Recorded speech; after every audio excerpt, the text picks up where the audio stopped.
Eh bien, bonjour à tous. Nous sommes vendredi. C'est la dernière édition de la semaine de la revue des grandes unes avec déjà nos invités sur ce plateau. Des invités qui vont commenter, analyser, même décrypter l'actualité telle que traitée par la presse. Pour ce matin, nous avons la nouvelle expression qui parle du contentieux post-électoral. Le Conseil constitutionnel enseigne le droit au professeur Kamto. C'est le grand titre du journal ce matin.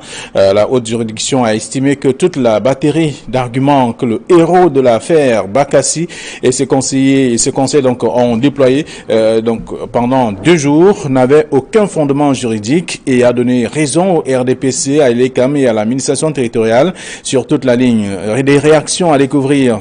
Paul-Éric Kingué, Grégoire Ouna et Cabra Libi à lire dans le dossier de la page 6 à la page 7. Le même journal parle également de complot. Joshua aussi dénonce un apartheid donc électoral avec le candidat du Social-démocratique Front qui a demandé l'annulation totale des opérations électorales à lire en page 6 de ce numéro. On parle également du vote des anglophones.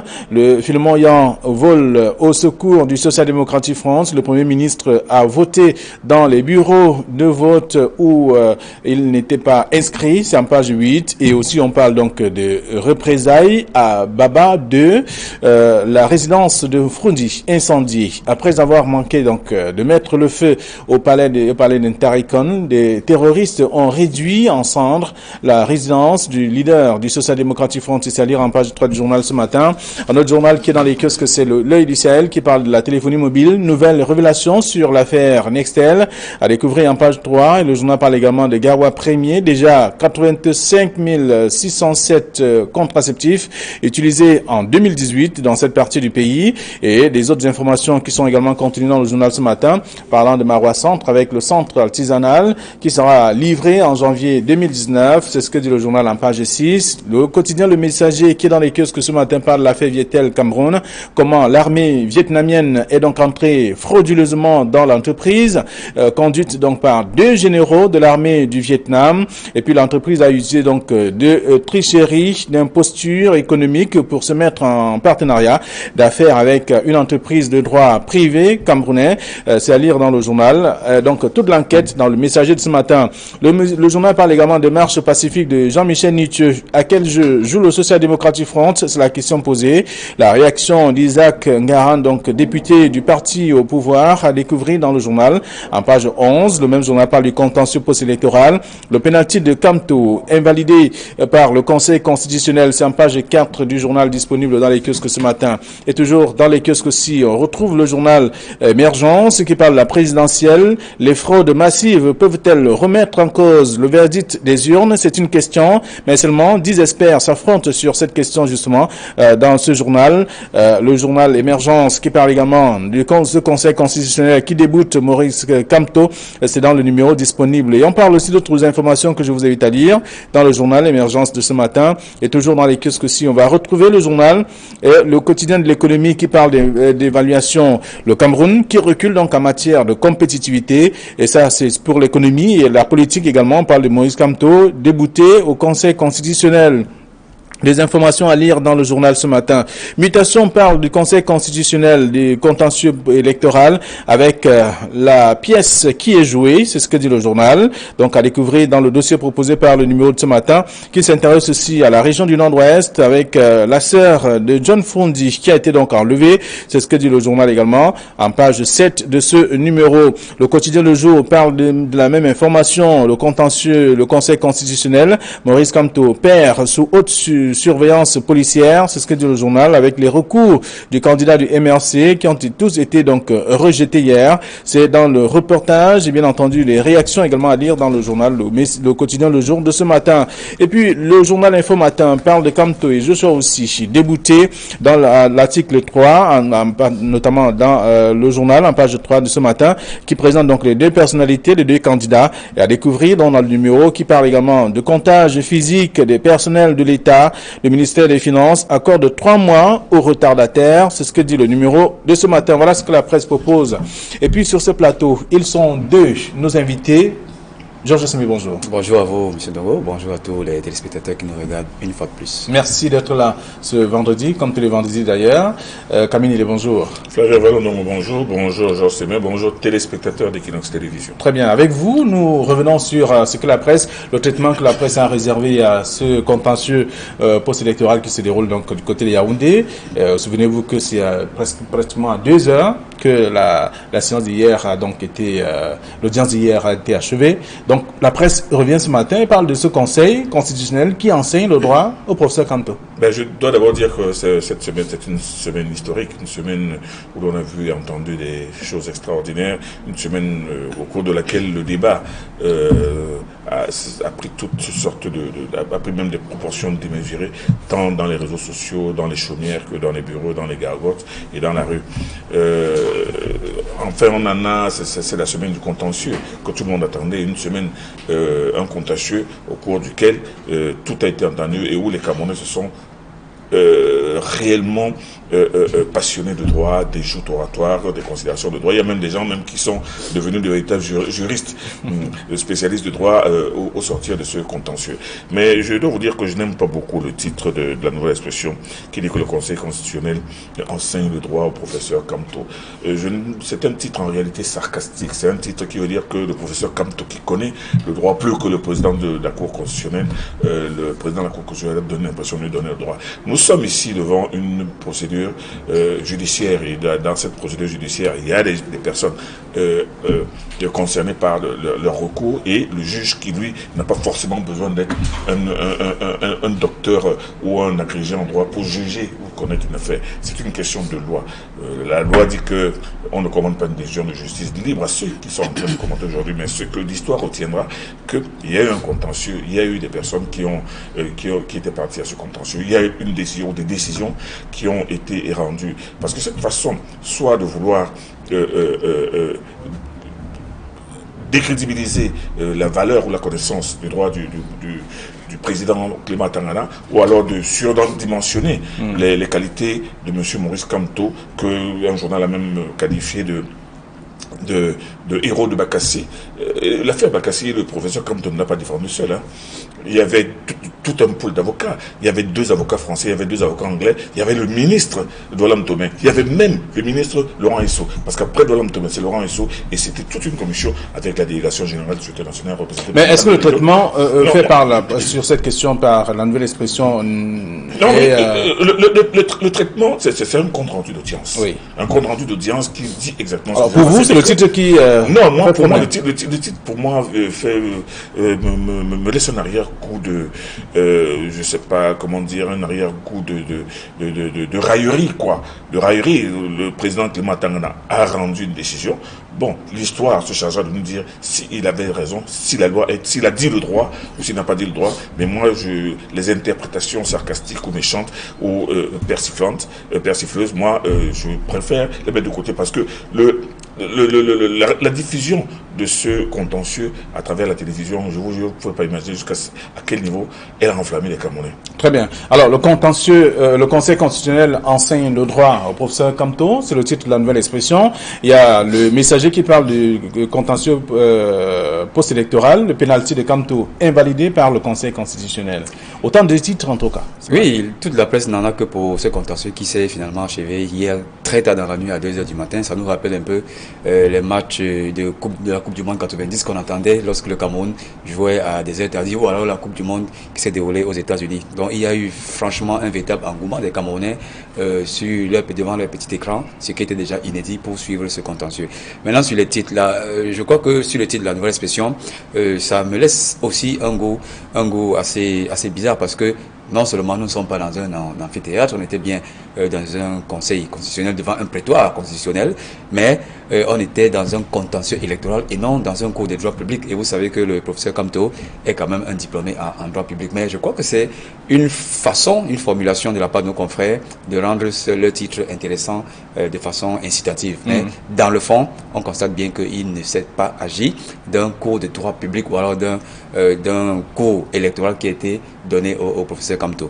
Maintenant, dans le fond... C'est sans doute à la suite des plaidoiries qui ont été faites, en tout cas. Non, je crois que toutes les parties, qu'on soit du RDPC, d'Elecam ou alors de la défense de M. Kamto, chaque parti a fait valoir ses prétentions. Et autant on peut dire que M. Kamto, entre guillemets, aurait reçu des cours de droit de la part du Conseil constitutionnel, on aurait pu également dire que les avocats de M. Kamto ou alors lui-même auraient transmis ou alors donné des cours de droit ou alors des cours de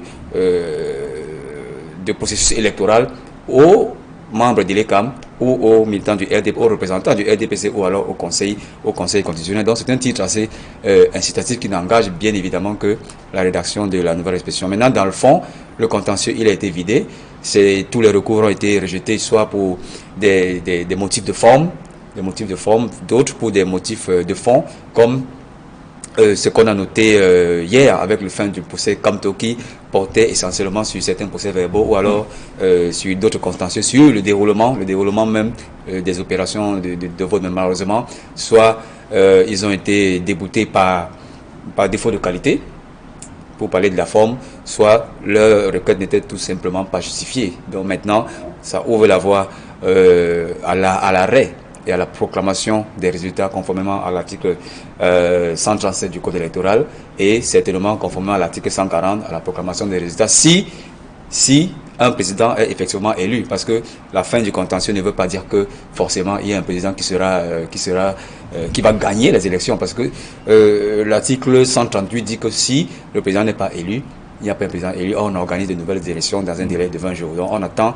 certainement d'ici aujourd'hui ou lundi de voir si avec l'arrêt des résultats et la proclamation, s'il y a vraiment, le Cameroun aura vraiment un nouveau président de la République. Alors donc on le lit également dans la nouvelle expression, le titre qui fait problème selon vous, on devrait peut-être titrer autrement sur cette question, sur le déroulement de ces audiences. Personnellement je crois que j'aurais pu titrer autrement. J'aurais pu titrer autrement que de dire que le Conseil constitutionnel a enseigné le droit à un professeur de droit qui plus est un professeur de droit public, et le contentieux n'avait absolument rien à voir avec le droit public. C'était un contentieux électoral sur une matière très précise, et M. Kamto ne saurait venir se placer devant le Conseil constitutionnel ou alors devant les mandataires du RDPC pour se faire enseigner soit le code électoral ou alors le droit public qu'il maîtrise parfaitement. Le pénalty de Kamto est invalidé donc par le Conseil constitutionnel, ça c'est le messager qui le dit, et la mutation vient dire que la pièce est jouée.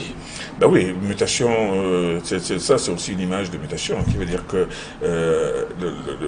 la procédure elle-même s'est déroulée comme pratiquement dans une pièce de théâtre, avec des acteurs et avec comme spectateur le public camerounais, et bien entendu camerounais et international. Et que bon, là maintenant, on est arrivé à l'épilogue, à la fin du spectacle. Maintenant le spectacle est joué, il est terminé, c'est tout. Et en réalité, c'est aussi la réalité. C'est-à-dire qu'il y avait ce contentieux qui s'est joué, qui s'est tenu. Chacun a joué son rôle là-dedans. Et maintenant, c'est terminé. Ça s'est terminé avec la décision du tribunal. Terminé. Bon, maintenant, que faut-il en retenir? On le verra bien. Maintenant, faut-il commenter les décisions de justice? C'est chacun qui doit savoir à quoi s'en tenir. Mais toujours est-il que ça a été une pièce qui a été jouée. Point.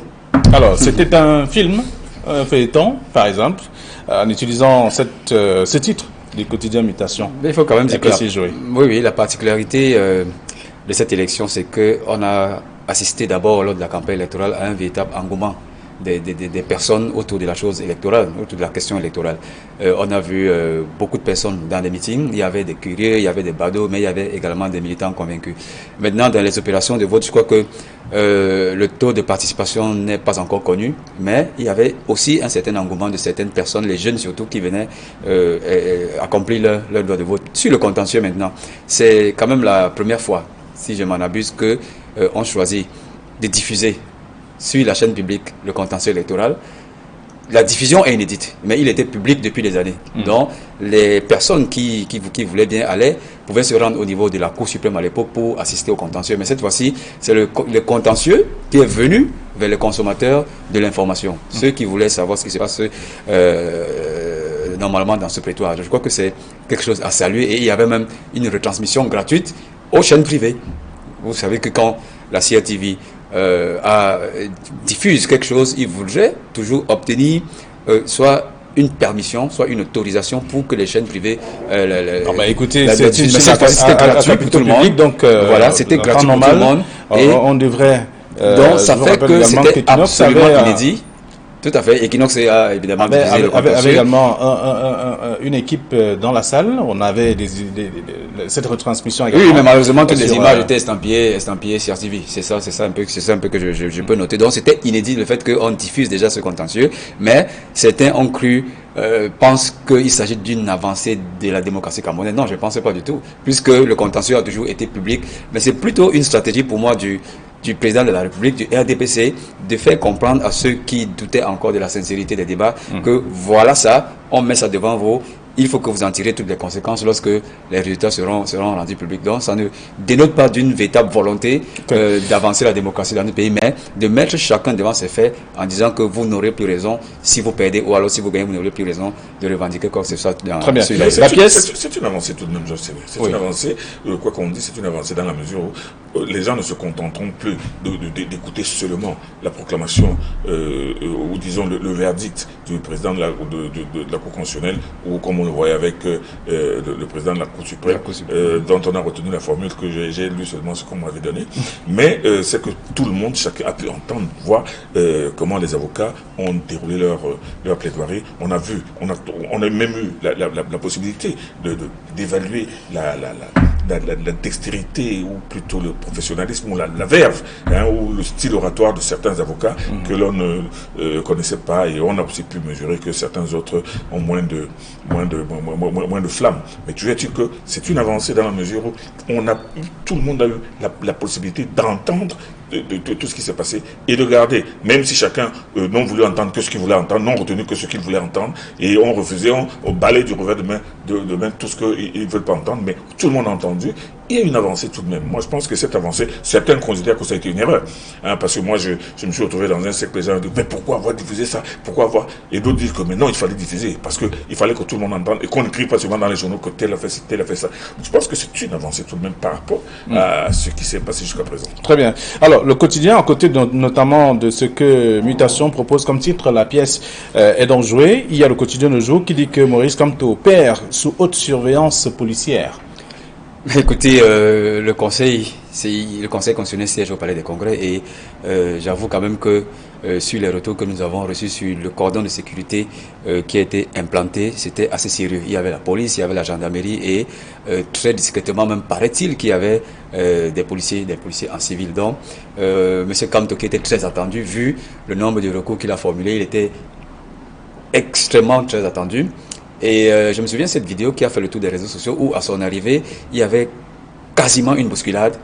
Et il marchait d'un pas magistral, et puis quelqu'un criait à côté, ah, ce n'est pas de notre faute, c'est notre idole, nous voulons le saluer, nous voulons prendre des photos. Et la police était obligée d'effectuer un contrôle de sécurité, effectuer un contrôle de sécurité afin qu'il accède à la salle du conseil. Je crois que ce sont des images quand même fortes qu'on peut garder de ce contentieux, au-delà de tout ce qui a été dit sur sa sortie d'autoproclamation de victoire, et sur l'armada d'avocats qu'il a déployé, mais il y avait quand même la sécurité. Et je crois que tous ceux qui venaient plaider, qu'on soit du camp de l'opposition ou du camp du RDPC, avaient une sécurité assurée, et je crois que c'est là un point positif à mettre plutôt à l'actif de la démocratie camerounaise que de voir diffuser le contentieux devant les chaînes de télé. Donc pour moi, diffuser, ce n'est pas une avancée démocratique. On aurait mieux souhaité j'aurais mieux souhaité qu'on me dise qu'il y a un nouveau code électoral qui permet une certaine expression de la démocratie, mais pas de voir qu'on diffuse un contentieux à la télé.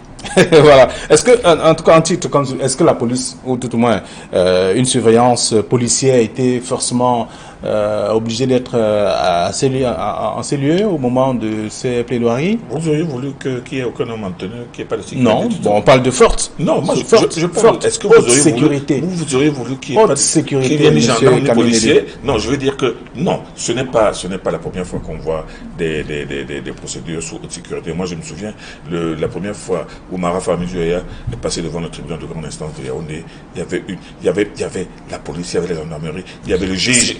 c'est pas le même cas. Non, attendez, il y avait le GPIC, il y avait même des éléments du GSO. Ça veut dire que c'était même encore plus fort. Mais seulement, quand M. Manfred est descendu de son véhicule, exactement comme ça s'est passé, il y avait une foule de gens qui étaient en train d'applaudir.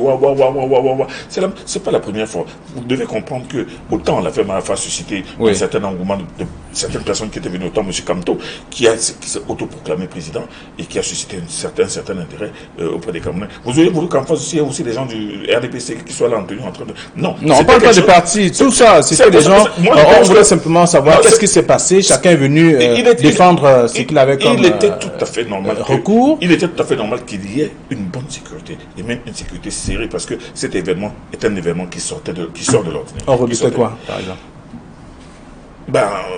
On pouvait tout redouter. Mais pourquoi pas un attentat terroriste? Et même cette sécurité, vous permettez, a commencé depuis même le déroulement de la campagne électorale, parce que chaque candidat était bien encadré par les services de sécurité mis à leur disposition par l'État. Donc je crois que c'est... Et puis il y a certains qui sont plaints de ne pas avoir reçu une sécurité un peu durant... Non, c'est pas vrai. Il faut qu'ils nous le prouvent, parce que on a assisté dans tous les meetings auxquels j'ai assisté, le pasteur Afanui avait un cordon de sécurité privé d'abord, mais il avait un cordon de sécurité officiel. Donc on ne peut pas dire que en matière de sécurité, l'État a failli en ce qui concerne la protection des candidats. Alors, très bien. Lorsqu'on a lu le titre également du quotidien Le Jour, Maurice Kamto, père sous haute surveillance policière, on peut lire également le reste dans le mini-dossier proposé par le quotidien. Et il y a la nouvelle expression qui parle donc de ce vote des anglophones. Philemon Yang vole au secours du Social Democratic Front.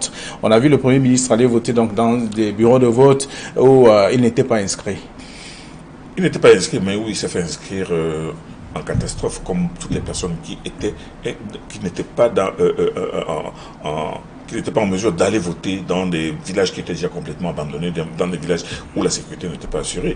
Mais la même méthode n'a pas été utilisée pour les déplacer. Mais c'est pour ça que je dis qu'il y avait cela démontre qu'effectivement, dans le nord-ouest, dans certaines parties du nord-ouest et du sud-ouest, il n'était pas possible de voter. C'est pour cela que ce vote a été délocalisé dans les grandes villes. Et le vote de M. Philemon Yang en plein Bamenda démontre qu'effectivement, il y avait une insécurité flagrante et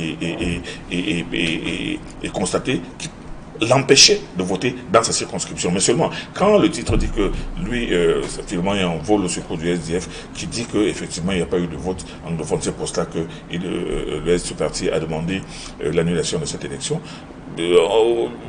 D'autres répondront qu'il y avait quand même des gens de cette région qui voulaient voter et qui ont la possibilité de voter en dehors et qui n'ont pas pu voter là où il fallait voter, tout simplement à cause de l'insécurité qui est connue et que tout le monde savait. Et moi, j'ai souvent dit ici que le but de ces terroristes, c'est qu'il n'y ait pas de vote au sud-ouest et au nord-ouest. Mais parce que l'État a pris un certain nombre de dispositions, on a pu voter dans certaines parties, notamment dans les grandes villes, Bamenda. Alors, dans certaines parties, raison pour laquelle on a entendu le Social Democratic Front crier à haute voix, dit qu'il n'y a pas eu effectivement élection de ce côté-là. C'est ce qui donne raison finalement avec le geste du Premier ministre. Malheureusement, les chiffres nous disent le contraire. Il y a bel et bien eu vote au sud-ouest et au nord-ouest, mais avec un taux de participation extrêmement faible. Et ces chiffres démontrent qu'au nord-ouest, on a resté 5%, alors que les taux de participation vont souvent au-delà de 50% au nord-ouest. Et aussi au sud-ouest, malheureusement, ça a été 15% de taux de participation. Donc, le vote, s'il n'a pas été intégral, il a quand même eu lieu. Et l'affaire sur Philemon Yang qui a voté à Upstation, je pense que c'est une affaire dont on a parlé sur ce plateau. Il avait formellement saisi l'ECAM de se faire voter, de participer au vote dans notre bureau de vote dans lequel il n'était pas inscrit. Et je crois que le code électoral le prévoit pour certaines catégories de fonctionnaires et des militaires également, qui peuvent, en passant par le tribunal bénéficier d'une ordonnance du président du tribunal ou alors d'une dérogation spéciale qui leur permette de voter dans un bureau de vote qui n'est pas le leur. Donc je pense que c'est un contentieux qui a été vidé tant sur la tenue du vote dans les deux régions anglophones et tant sur M. Yang qui a préféré ne pas voter dans un bureau de vote où il était inscrit. Alors on aurait dû utiliser la même méthode pour les déplacés internes aussi. Oui, les déplacés internes, je crois que ça c'est une autre paire de manches. Et pris individuellement, c'est gérable, mais pris de façon massive, en parlant des réfugiés internes, je crois que c'est un casse-tête chinois auquel Elekam ne s'attendait certainement pas. Il y avait la ressource humaine pour le faire, il y avait les moyens financiers pour le faire, mais est-ce que la logistique leur permettait d'atteindre effectivement ces déplacés qui se comptent quand même à des milliers de personnes? Est-ce qu'il y avait même encore le temps matériel pour le faire? Je ne pense pas. Et on était obligé d'assister à une évasion de voix qui aurait peut-être pu bénéficier à certains candidats, mais qui se sont transportés sur notre territoire et malheureusement où ils n'ont pas pu voter. Alors, la nouvelle expression également parle ce matin de représailles à Baba 2 avec la résidence de Frundi qui a été incendiée et après avoir donc manqué de mettre le feu au palais de Ntaikon, les sécessionnistes ou alors les terroristes ont détruit en cendres, ont réduit en cendres la résidence de leader du Social Democratic Front et enlevé sa sœur. Ben John Frundi réalise à ses dépens que ces sécessionnistes ne respectent personne. Ils ne respectent rien du tout. Et que ces sécessionnistes qui attendaient peut-être qu'ils prennent fait et cause pour eux, et alors que lui, il n'a pas pris fait et cause pour lui, mais il a plutôt milité dans le sens d'un retour au fédéralisme. Ces sécessionnistes, effectivement, et ils l'ont dit plusieurs fois, le considèrent comme un traître. Bon, aller brûler la maison de John Frundi, en Tarikon, en plein tief du SDF et en plein Bamenda où il y a une telle concentration policière, ça veut dire que ces sécessionnistes veulent donner une leçon à fond de démontrer que lui-même ne trouve pas grâce à leurs yeux. Bon, maintenant, ils ont tenté en Tarikon, ça n'a pas marché. Là, ils sont déportés vers son village où ils ont brûlé complètement sa maison et où sa sœur a été kidnappée. Donc c'est un drame de plus qui vient s'ajouter. Ce n'est pas parce que cette dame est la petite sœur de John Frundi qu'on va estimer que c'est une victime de kidnapping particulière, mais voilà une Camerounaise de plus qui se retrouve kidnappée à cause tout simplement des considérations politiques. Bon, il est vrai que cette situation, les journaux n'en parlent pas suffisamment, mais c'est tout de même un drame qu'un leader d'un parti politique comme celui-là. Alors, il faut déjà rappeler que l'annonce a été faite hier par le bâtonnier Sama, lorsqu'il était devant le prétoire. Il a dit que c'était pas un fait, en tout cas appréciable, de toute façon, au moment où on déroule le contentieux post-électoral, que les situations pareilles arrivent. Bien, c'était un peu les à côté du contentieux électoral. C'était profiter de ce contentieux pour dérouler certaines de leurs préoccupations. Et je crois que le Conseil constitutionnel, par la voix de son président, a été tout à fait gentil de ne pas les interrompre parce que certains venaient parler de la crise anglophone, d'autres, comme le bâtonnier Samaï, est venu parler de l'attaque de la résidence de Frundi. Donc je pense que c'est des motifs qui auraient pu susciter l'arrêt ou alors la relance du président du Conseil constitutionnel, mais il a bien voulu les laisser continuer parce que on est quand même dans une audience publique et il faut écouter tout le monde jusqu'à la fin. Le doyen l'a bien précisé, l'attaque ne s'est pas passée en Tarinkon, qui est la résidence habituelle de M. Frundi, plutôt à Baba 2, son village, qui n'est pas loin de Bamenda. 40 km de Bamenda. Voilà, qui n'est pas loin de Bamenda. Et à côté de cette attaque, où on a vu son domicile brûlé, il y a également eu l'enlèvement de sa sœur. Et jusqu'aujourd'hui, les nouvelles nous disent que leur destination est inconnue et que jusqu'au moment où on parle, il n'y a pas encore une demande de rançon. Mais on sait quand même que les sécessionnistes avaient déjà attaqué la maison de Frundi, je crois, en 2017. Ils ont lancé un cocktail Molotov qui a attaqué une partie de sa maison de Tarinkon. Et lui-même, son cortège avait déjà essuyé des tirs également, je crois, en début 2018. Et tout récemment, le maire de Kumbo qui est un maire SIF, a également été enlevé puis relâché. Donc je pense qu'il considère que Frundi, vu sa position sur le principe de sécessionnisme, est pour eux comme un traître, parce que lui, il milite en faveur du fédéralisme que de militer pour la sécession que eux, ils défendent. Mais également, on lui reproche d'avoir voté, alors que les instructions, le leitmotiv des sécessionnistes était qu'il n'y ait aucun vote dans les deux régions anglophones. Malheureusement, il est donc considéré comme un traître pour avoir transgressé ces deux instructions. Mais on espère qu'elle sera libérée et que M. Frundi sera également mise en sécurité, parce qu'avec tout ce qui se déroule là, sa vie n'est plus en sécurité. Très bien. Alors, lorsqu'on a lu l'article dans la Nouvelle Expression ce matin, en page 3, on peut davantage comprendre. Et aussi un mot sur le journal L'Œil du Sahel qui parle donc du calvaire. Vous qui connaissez mieux la partie septentrionale, Kaminile, on parle donc du calvaire des usagers de la route Maroua, Mora, Dabanga, Kousseri. Vous fréquentez ce tronçon? Oui, vous le savez, je vais régulièrement au Tchad et j'ai souvent évoqué cette partie de... C'est le calvaire total? Mais Maroua, Kousseri, 307 km, on les fait en 12 heures. C'est-à-dire que quelqu'un peut prendre l'avion ici, il va à Paris, il arrive à Paris, il reprend l'avion pour venir ici. On n'est pas encore arrivé à Kousseri. Maroua, Moura, qui ne sont séparés que de 50 km, on les faisait parfois en 2h30, 3 heures, à cause de l'état dégradé. Mais seulement, le véritable calvaire, c'est après Dabanga. Après Dabanga, c'est-à-dire qu'avant d'arriver à Dabanga, entre Zigagé et Dabanga, là c'est encore la route qui... Mais entre Dabanga et Kousseri, non, c'est la poussière. Non, c'est pas possible. Bon, on sait qu'il y avait des travaux qui avaient été démarrés en 2013 par les Chinois et tout ça, et que par la suite, vous vous en souvenez, ces Chinois avaient été enlevés, et ils avaient été libérés après le versement d'une rançon. On n'a jamais oublié ça. Mais en attendant... Mais les travaux ont repris il y a un moment, donc... Ils ont repris l'année dernière avec le génie militaire qui a commencé, mais ça n'avance pas beaucoup. Et ça a complètement, même sur le plan économique, ça a complètement tué tout ce trajet où les gens maintenant sont obligés de passer par Ibouba pour traverser la frontière tchadienne. Mais toujours est-il que là aujourd'hui, on constate et l'œil du Sahel donne un aperçu de cette situation qui fait qu'il faut absolument que la vie reprenne, que l'économie reprenne et que les gens puissent circuler. Donc, si aujourd'hui, on est en train de mettre peut-être des bouchées doubles pour reprendre les travaux sur cette route, ce ne serait que tout bénéf. Mais il faut le dire, on se demande si on est au Cameroun, si on prend l'axe Maroua-Kousseri. En tout cas, on n'ira pas à Paris aller-retour sans avoir vu celui qui est parti du point de départ pour l'arrivée.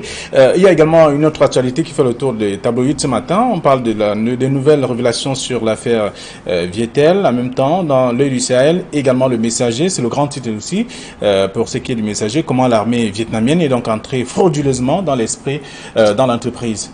Bien, ça fait un mois que cette affaire fait de gorge chaude et nos confrères nous apprennent qu'il y a de nouvelles révélations sur lesquelles on dit qu'il y a un actionnariat de l'armée vietnamienne dans Vietel.